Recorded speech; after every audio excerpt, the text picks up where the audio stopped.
sa Papa Dudut Stories, ikaw ay hindi nag-iisa.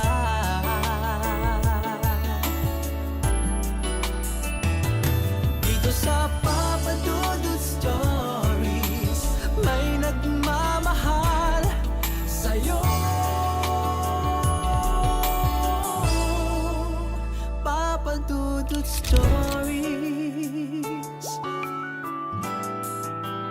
Papa Dudut Stories. Dear Papa Dudut, sa lahat po ng mga nakatutok ngayon, huwag kalimutan na mag-like, mag-share at mag-subscribe.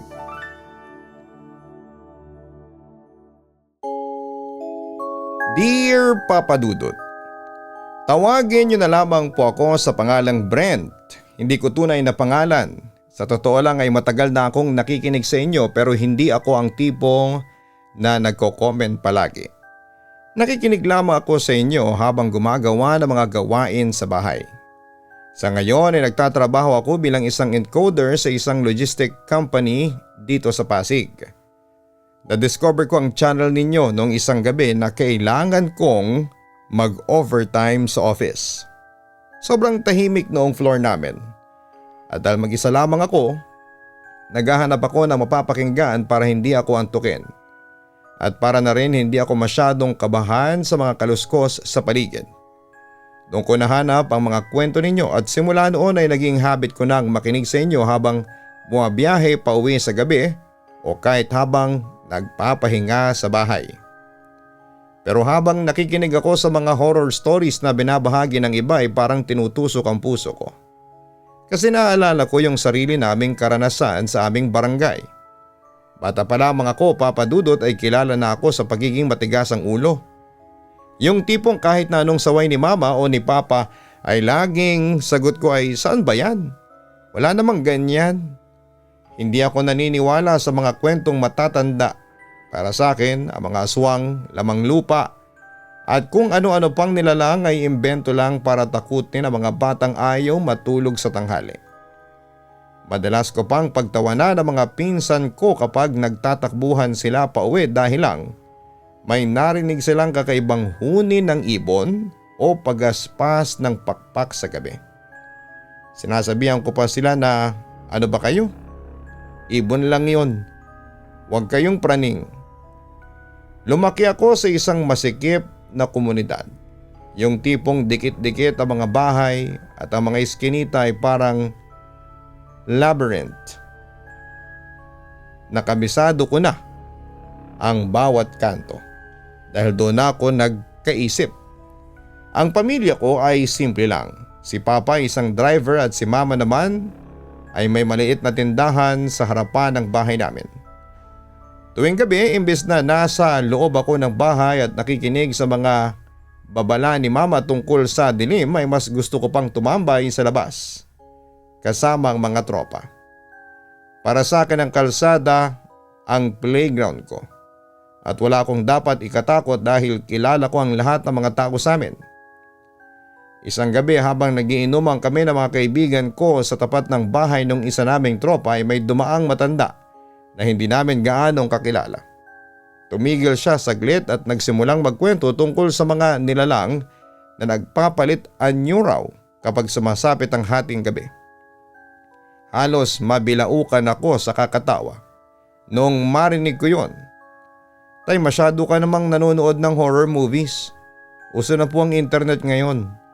Wala na yung mga aswang na yan. Ang sabi ko sa kanya, sabay tungga ng alak.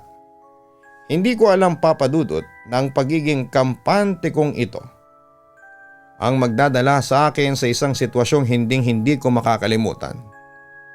Nangyari ang lahat noong nakaraang buwan lang. Gabi na noon, mga bandang 9:00 habang naglalakad ako pauwi galing sa trabaho sa mall.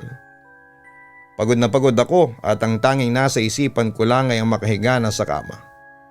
Pagdating ko sa dulo ng aming eskinita ay may nadaanan akong isang magbabalot.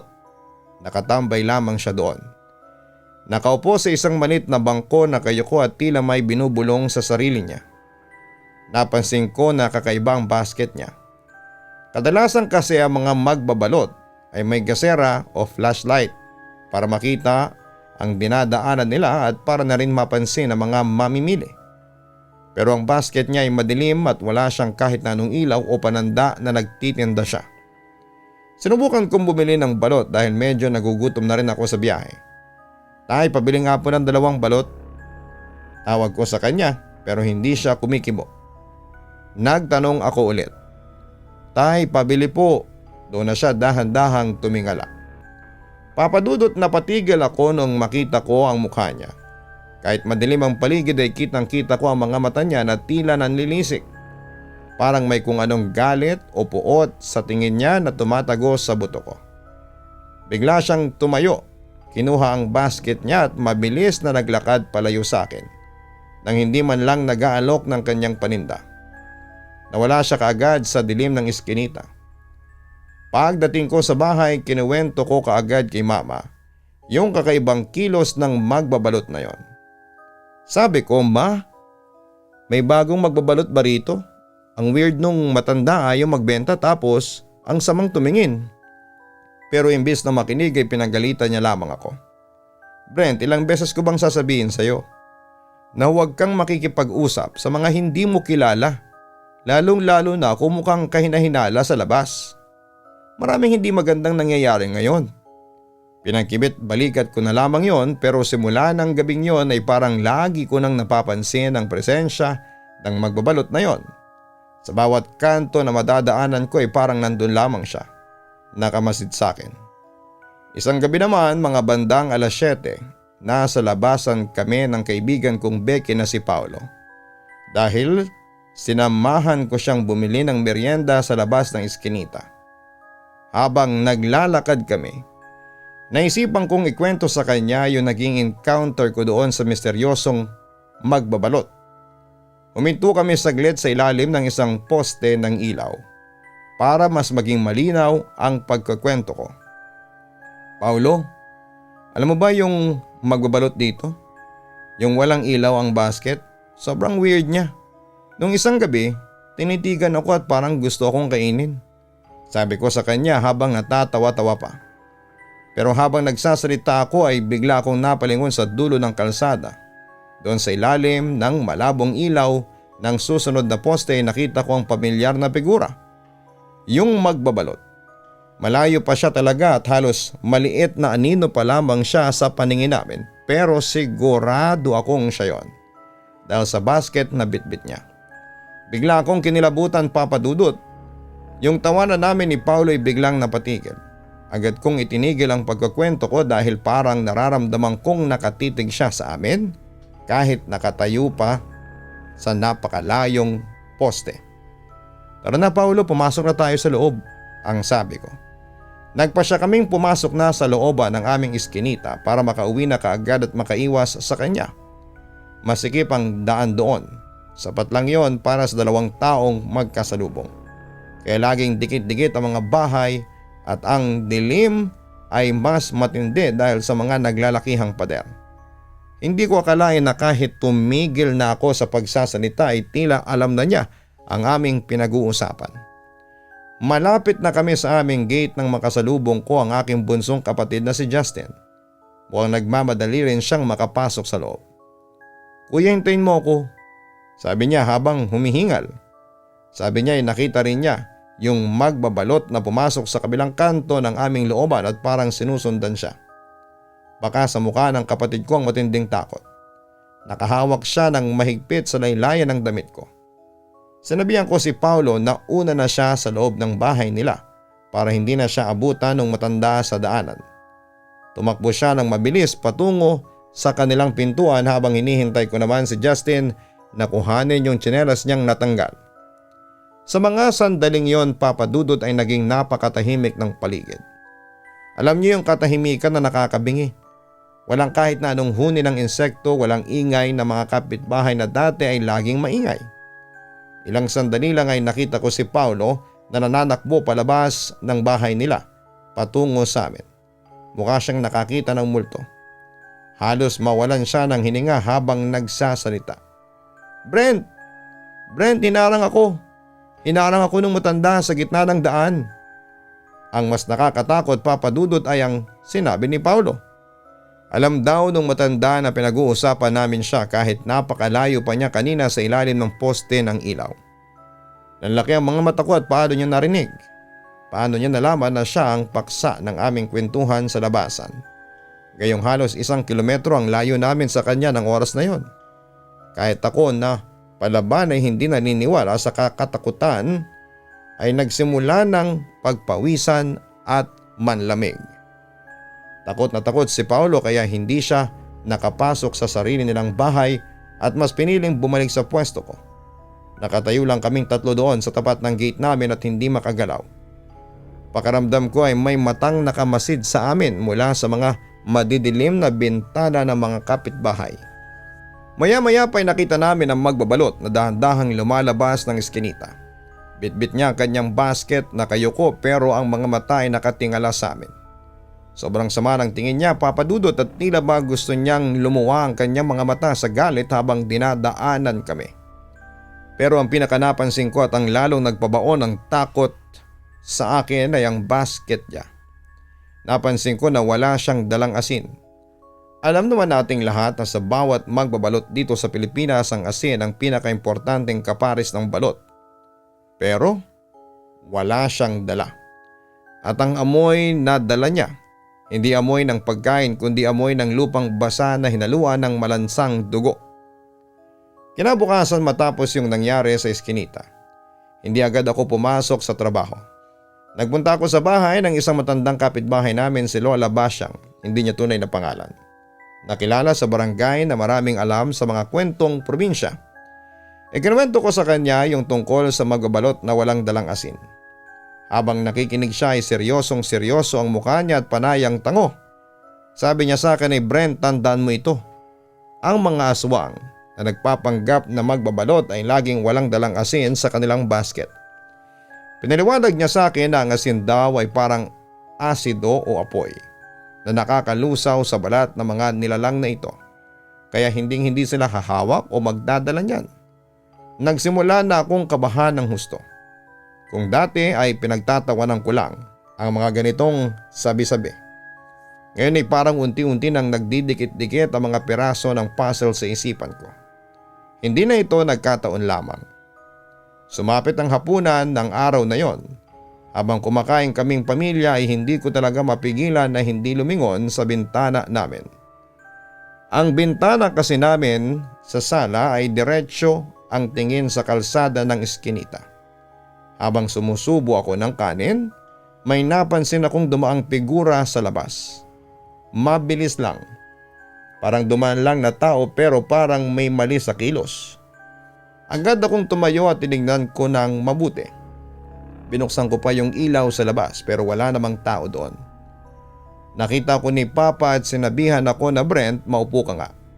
Huwag mo nang masyadong isipin yung matandang yon. Baka dahil lang sa puyat at takot mo kaya kung ano-ano ang nakikita mo. Guni-guni mo lang yan. Pinilit kong maniwala kay Papa pero alam mo yung pakiramdam. Ng bigat-bigat ng pakiramdam mo. Nang gabing yun, nahirapan talaga akong makatulog. Bawat kaluskos sa aming bubong. Bawat langit-ngit ng yero dahil sa hangin. Ang naisipan ko ay ang mukha ng matanda.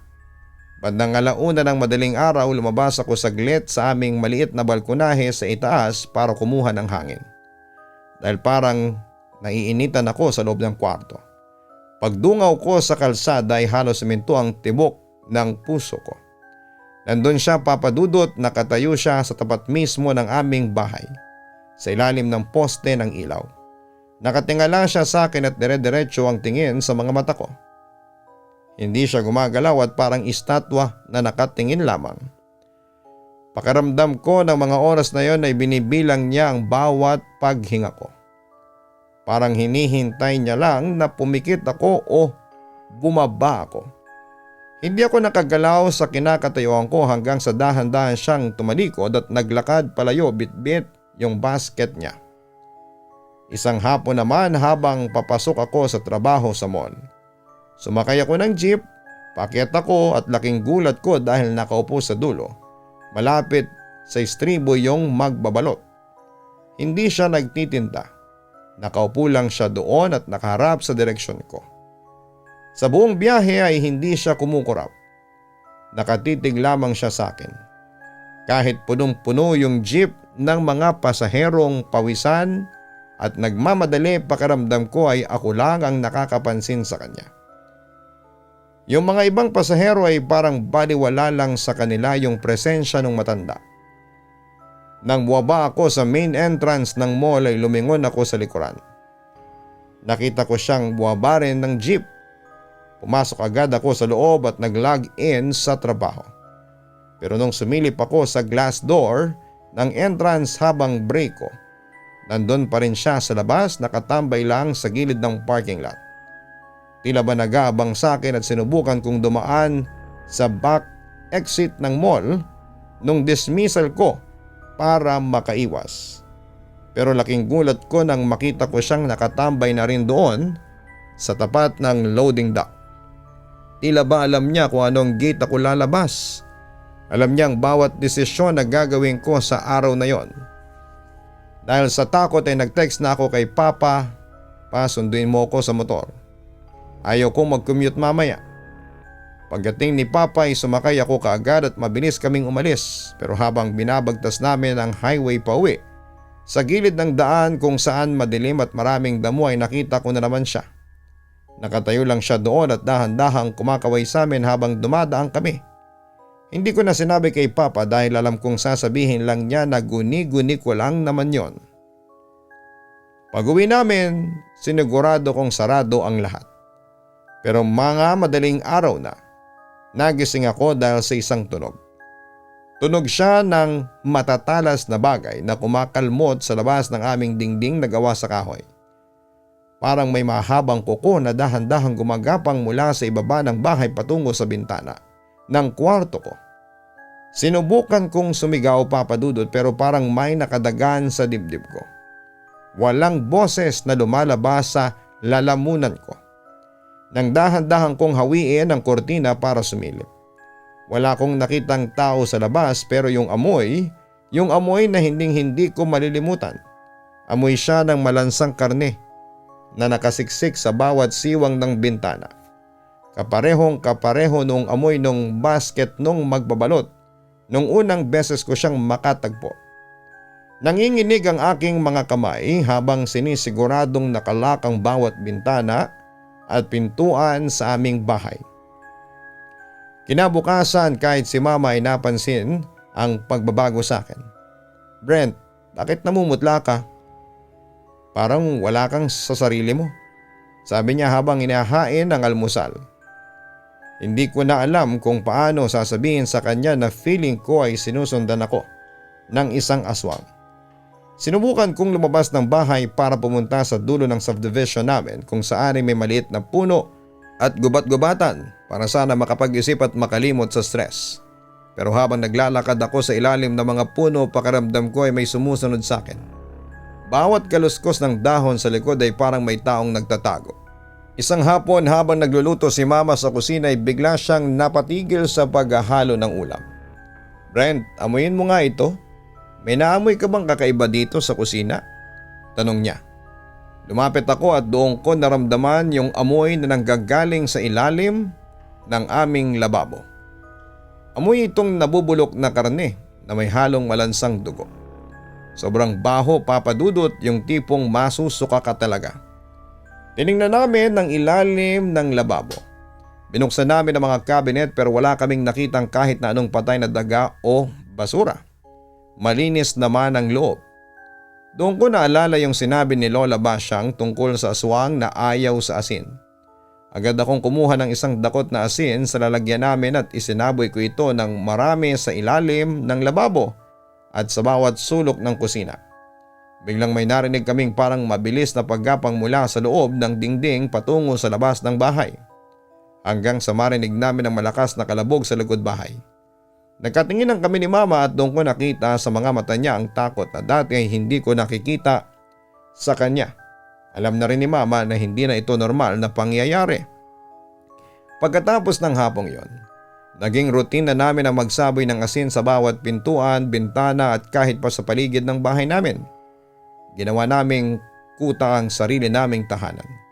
Pero kahit na anong dami ng asin ang ilagay namin tuwing hating gabi, naririnig ko pa rin ang isang tunog sa labas. Tunog ng isang matanda na tila naghihirap, umuungol sa galit at sakit habang pabalik-balik sa paligid ng bakod namin. Pakiramdam ko, Papa Dudut, kami ang naging bilanggo sa sarili naming bahay dahil hindi na kami makalabas ng kampante kapag madilim na. Isang gabi, Papa Dudut, pauwi na ako galing sa shift ko sa mall. Akala ko ay ligtas na ako dahil maaga pa naman, pero pagdating ko sa isang madilim na bahagi ng kalsada, biglang lumitaw ang magbabalot mula sa likod ng isang poste. Hinarang niya ang dinadaanan ko. Sa pagkakataong ito ay hindi siya nakayuko, nakatingin siya ng diretso sa akin habang hawak ang basket niya. Inabutan niya ako ng isang itlog ng balot. "Kainin mo ito para maging malakas ka," sabi niya sa garagal na boses. Tumanggi ako ng maayos, sabi ko ay busog pa ako at kailangan ko nang makauwi kaagad dahil inihintay ako ni Mama. Pero Papa Dudut, hindi siya natinag. Bigla niyang hinawakan ang braso ko ng napakahigpit.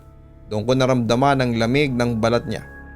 Hindi lang basta lamig ng gabi kundi lamig na parang bangkay na nakalubog sa yelo. Ang kanyang mga kuko ay bumaon ng kaunti sa balat ko at sa sandaling yon ay naramdaman ko ang isang kakaibang kuryente na dumaloy mula sa kamay niya patungo sa buong katawan ko. Halos manghina ang tuhod ko, pero pinilit kong bumitaw. Mabilis akong kumaripas ng takbo at hindi na ako lumingon hanggang sa makapasok ako sa loob ng aming gate at may lakang pinto. Pagtingin ko sa braso ko ay doon ko nakita ang isang itim na marka na hugis kamay. Sinubukan kong kuskusin ng sabon at alkohol pero hindi na ito matanggal-tanggal. Agad kong ipinakita yung marka kay Paulo.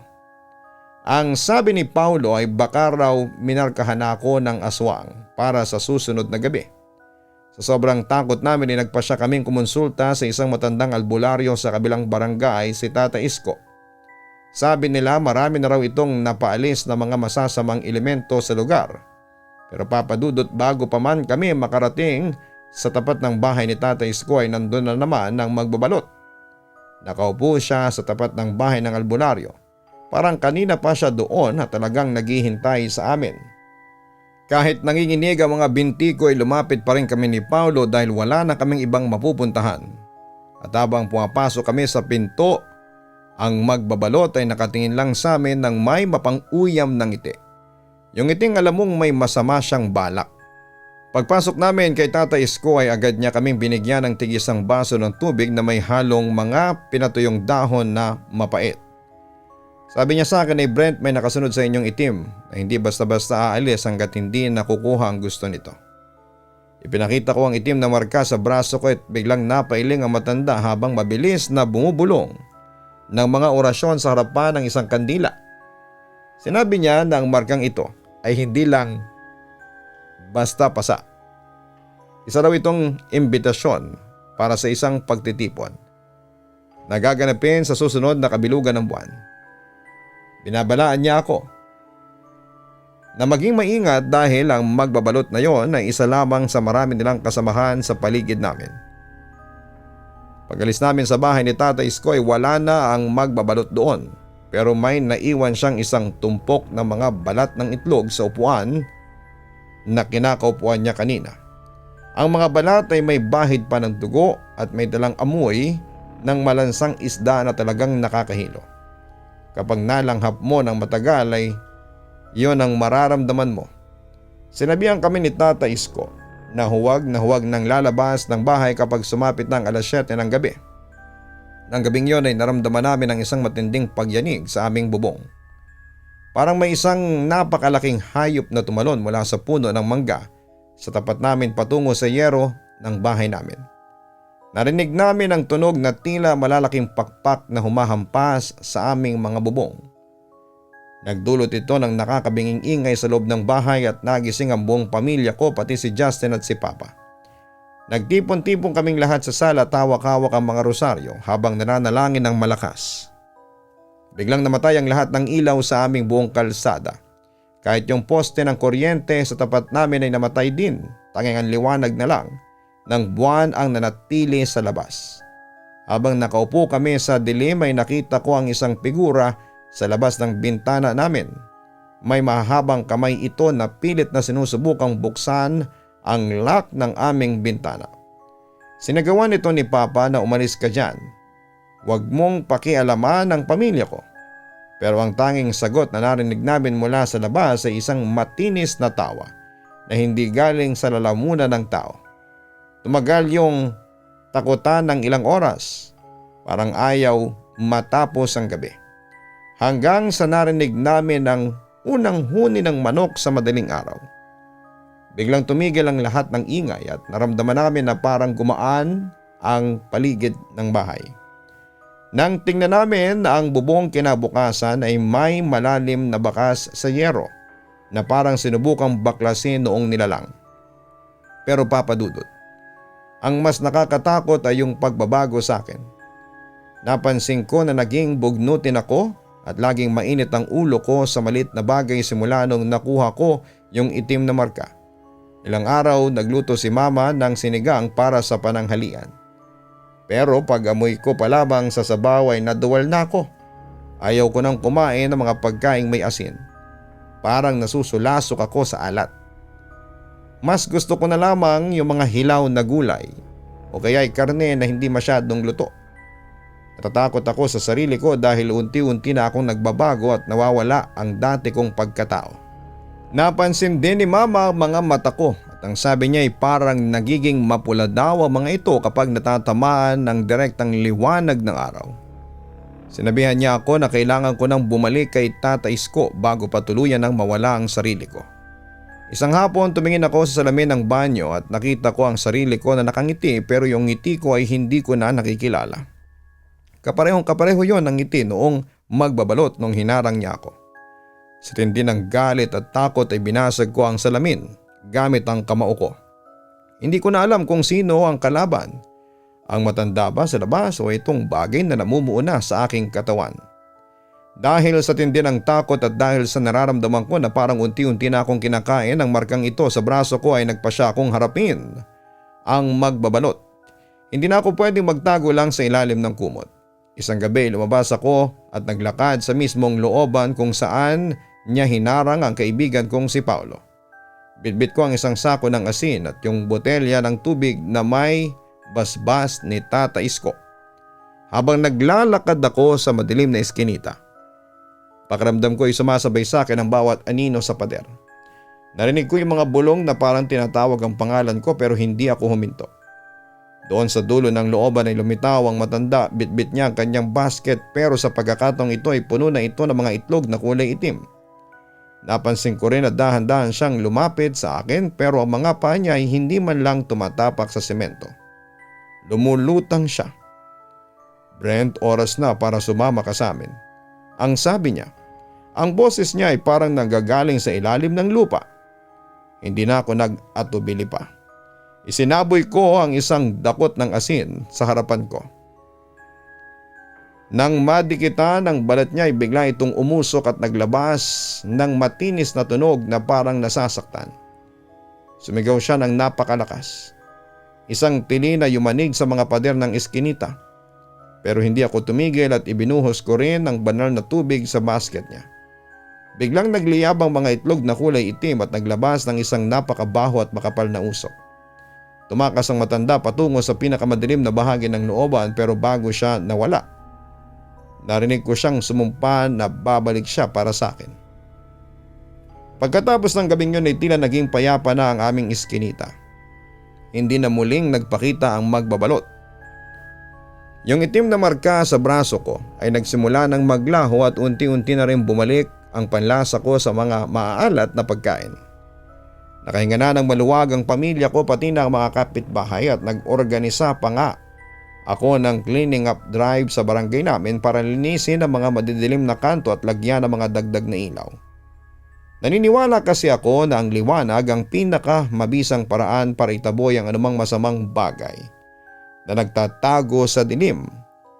Naging masiglang muli ang looban at marami ng kabataan ang naglalaro tuwing hapon.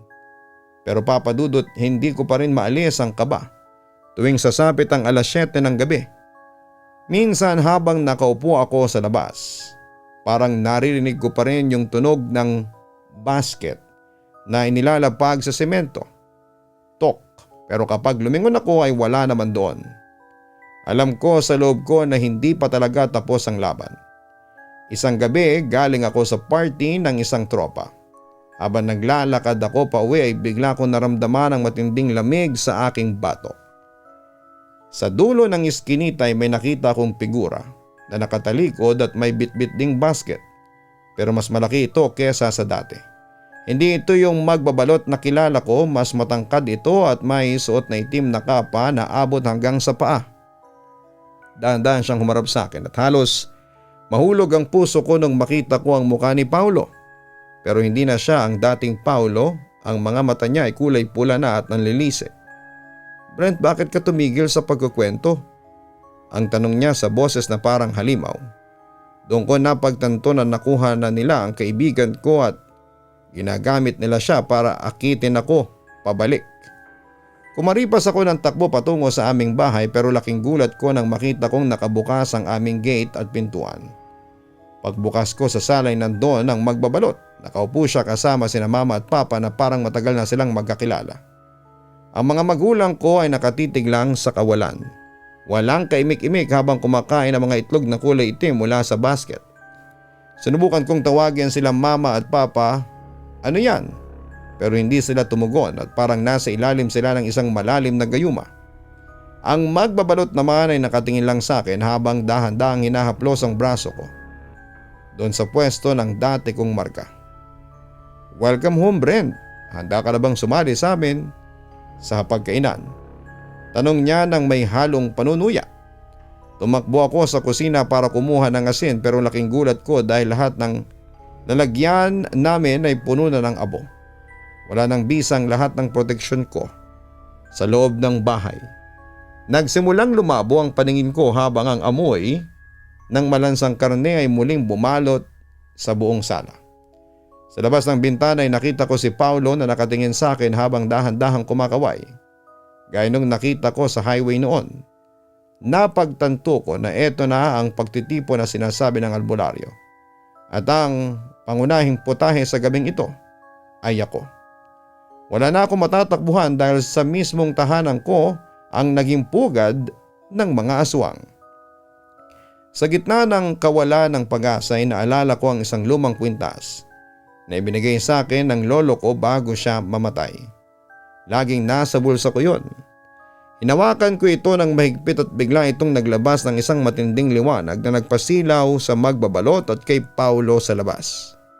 Napatras ang matanda at nagsimulang mamilipit sa sakit. Doon ay biglang naputol ang gayuma sa mga magulang ko. Nagising sila na parang nanggaling sa isang masamang panaginip. Agad na kumuha si Papa ng kanyang itak at tinaboy ang nilalang. Nasugatan ni Papa ang magbabalot sa balat at naglaho ito na parang usok.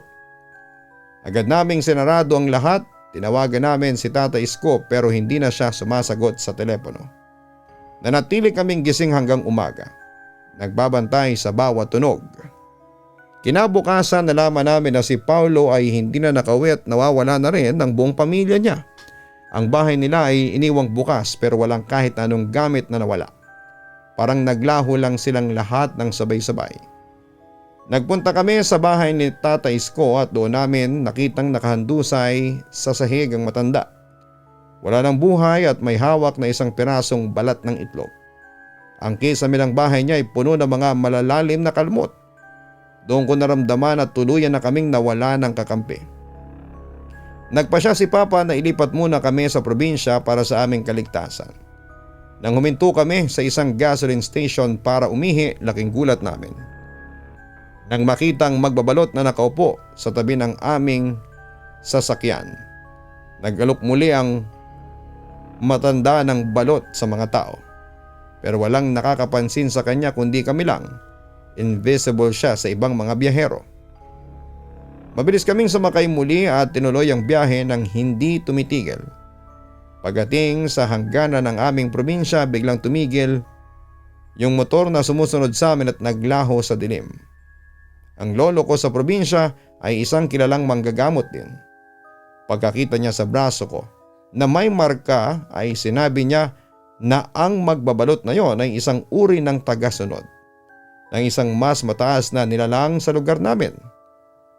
Kailangan naming magsagawa ng ritual sa gitna ng bukid sa ilalim ng kabilugan ng buwan. Habang inihahanda ang lahat ay naririnig namin ang pagaspas ng malalakas na pakpak sa itaas ng bubong ng aming kubo sa probinsya. Binilinan kami ni lolo na huwag titingin sa labas kahit na anong boses pa ang marinig namin. Doon sa gitna ng palayan ay hinarap ko ang magbabalot kasama si lolo habang ang buwan ay kulay pula na. Lumitaw ang napakaraming mga figura na may bitbit ding mga basket at sila ay nakatitig sa akin na may gutom sa kanilang mga mata. Ang magbabalot na pinuno ay lumitaw sa harapan ko. Ang mukha niya ay isa ng nakakatakot na halimaw. Ginamit ko ang lahat ng lakas ko para isaboy ang banal na asin na hinaluan ng abo ng mga dahon ng suha. Ang bawat aswang na madikitan nito ay nagsisimulang magliyab. Nakarating ako sa harapan ng pinuno at sinaksak ko ang lumang kwintas ni lolo sa kanyang dibdib ng buong lakas. Sumigaw siya ng napakalakas at dahan-dahang naglaho ang lahat ng mga nilalang. Si Paulo naman ay bumalik sa anyong tao pero dahan-dahang naging abo ang aking mga kamay. Sa wakas, ang sumpay na putol na at ang itim na marka sa braso ko ay naglaho na ng tuluyan. Lumipas ang ilang buwan at nakabalik na kami sa Maynila pero ang aming iskinita ay hindi na muling naging gaya ng dati. Wala nang magbabalot pero tuwing gabi bago ako matulog ay sinisigurado ko pa rin na may asin sa bawat pintuan ng aming bahay bilang babala. Napagtanto ko na ang katatakutan ay hindi lang basta kwento. Ito ay realidad na naghihintay lang sa dilim. Ang pagiging matigas ang ulo ko noon ay muntik nang maging dahilan ng pagkawala ng aking pamilya. Kaya ang payo ko sa inyo, Papa Dudut, sa bawat iskinita na papasukin ninyo ay makinig at magbigay ng respeto sa mga hindi nakikita. Hanggang dito na lamang ang aking liham na way magsilbi itong babala sa inyong lahat. Nagmamahal, Brent. Salamat sa kwento mo, Brent. Isang matinding karanasan na nagpapaalala sa atin na ang pag-iingat at ang pagkilala sa mga tradisyon ay hindi tanda ng kahinaan kundi karunungan. Ang mga iskinita sa ating lungsod ay may mga lihim na kung minsan ay mas mabuting hindi natin alamin pa. Pero kailangan nating maging handa. Sa ating mga tagapakinig naway lagi tayong maging maingat lalo na sa mga taong sumusulpot sa gitna ng dilim. Ang asin ay hindi lang para sa pagkain. Ito ay simbolo ng ating proteksyon.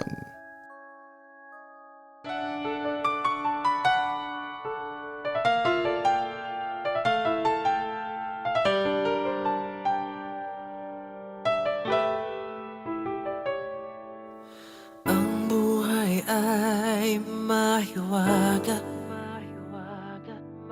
laging may lungkot at saya. Sa Papa Dudut Stories, laging may karamay ka.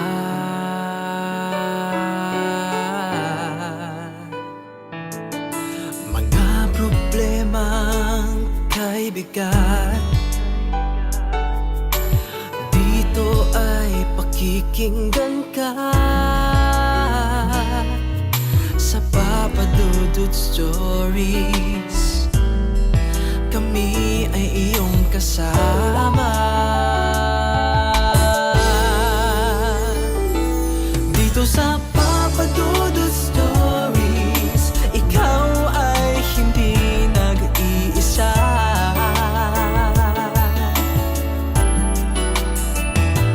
Dito sa Papa Dudut Stories, may nagmamahal sa'yo.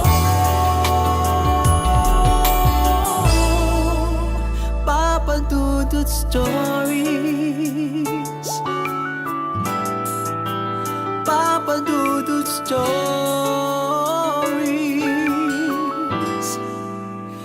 Papa Dudut Stories.